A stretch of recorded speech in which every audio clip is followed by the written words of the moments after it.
आदिकाल से ही सनातन संस्कृति में गाय माता को देवतुल्य जीव माना जाता है, क्योंकि गाय माता प्रकृति और मानव के सहअस्तित्व जीवन में संतुलन बनाती हैं।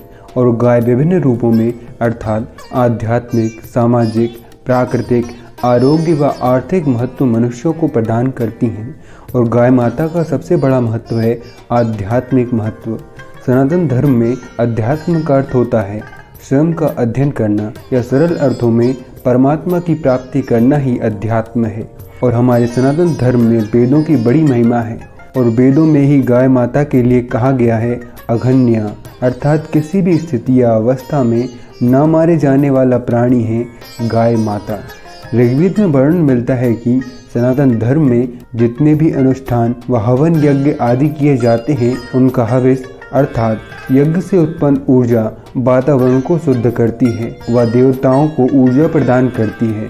और इसी यज्ञ व हवन में सबसे अधिक महत्वपूर्ण वस्तु है गाय माता से उत्पन्न घी, जिसका उपयोग यज्ञ में विशेष रूप से किया जाता है। और ऋग्वेद का एक मंत्र यह है अग्नेयम यज्ञ मध्वरम विश्वतः परिभूरसी सा इद देवेषु गच्छति। इस मंत्र का अर्थ है कि हे प्रभु, आपके द्वारा व्याप्त हिंसा रहित यज्ञ सभी के लिए दिव्य गुणों को प्रदान करने वाला हो। अर्थात यहाँ ऋग्वेद में स्पष्ट किया गया है कि यज्ञ में पशु बलि नहीं दी जा सकती है। और सनातन धर्म के चतुर्युगों अर्थात सतयुग, त्रेतायुग, द्वापर युग व कलयुग में गाय की महिमा बताई गई है। सतयुग में गाय की महिमा का उल्लेख मिलता है कि जब सतयुग था तब इस समय मुख्य रूप से शिव भक्त हुआ करते थे, जो शिवलिंग पर जलाभिषेक करते थे व गाय माता से उत्पन्न दूध से भी शिवलिंग अभिषेक करते थे। और शास्त्र कहते हैं कि गाय माता का दूध शिवलिंग पर चढ़ाने से सर्व सुखों की प्राप्ति होती है। इसी समय सतयुग में माँ कामधेनु स्वर्ग से पृथ्वी पर आई थी, जो सभी कामनाओं को पूर्ण करने वाली थी। और जो भी प्राणी निश्चल मन से माँ कामधेनु से जो मांगता था उसे वह सब कुछ प्रदान कर देती थी।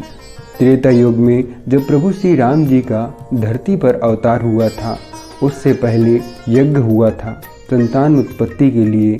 और उस यज्ञ की पूर्ण सिद्धि को एक पात्र में खीर में स्थापित किया गया था, और वह खीर गाय माता की अमृत समान दूध से बनी थी।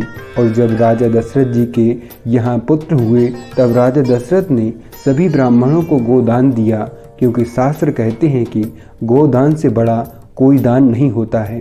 और प्रभु श्री राम बाल्यावस्था में माखन रोटी खाते थे। जब काकभूषुंडी जी प्रभु श्री राम की इस बाल लीला के दर्शन हेतु गए, तब उन्होंने प्रभु श्री राम के हाथों से माखन रोटी छीन ली। और इस पर हमारे संत लोग एक पंक्ति कहते हैं काग रे काग बड़ो तेरो भाग, हरि हाथ सो ले गयो माखन रोटी। इसी प्रकार द्वापर युग में जब श्री हरि ने अवतार लिया, तब उनका पूर्ण बाल्यकाल गौ सेवा और गाय माता से उत्पन्न मक्खन घी खाते हुए व्यतीत हुआ। इसी गौ सेवा के कारण कृष्ण जी को गोपाल कहा गया है, अर्थात गायों को पालने वाला गोपाल।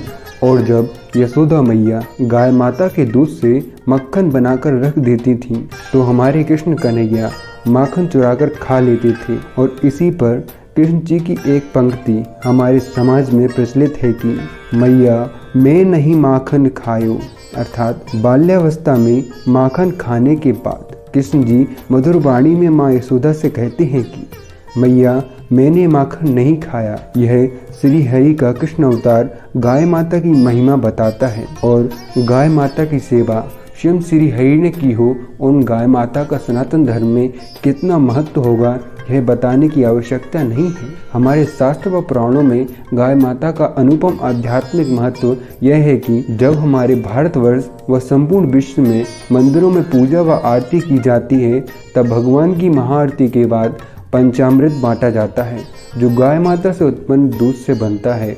और इसी पंचामृत का उपयोग हवन व यज्ञ व अन्य पूजा अनुष्ठान के बाद वितरण करना सनातन धर्म का मूल अंश है। इसके अतिरिक्त हवन कार्यों में आहुति के लिए गाय माता से उत्पन्न घी का उपयोग किया जाता है।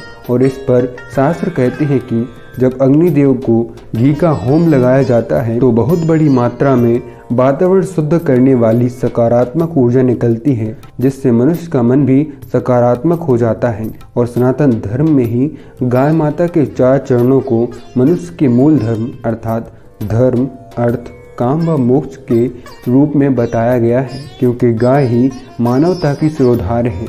यहाँ पर गाय माता के चारों पैरों में धर्म का अर्थ है सनातन धर्म और सभ्यता व सभ्य समाज को संस्कार प्रदान करना। और यहाँ अर्थ का आधार है कृषि में संपन्नता व आयुर्वेद से निरोग जीवन अर्थात अमृत समान दूध पीने से शारीरिक रूप से स्वस्थ रहना।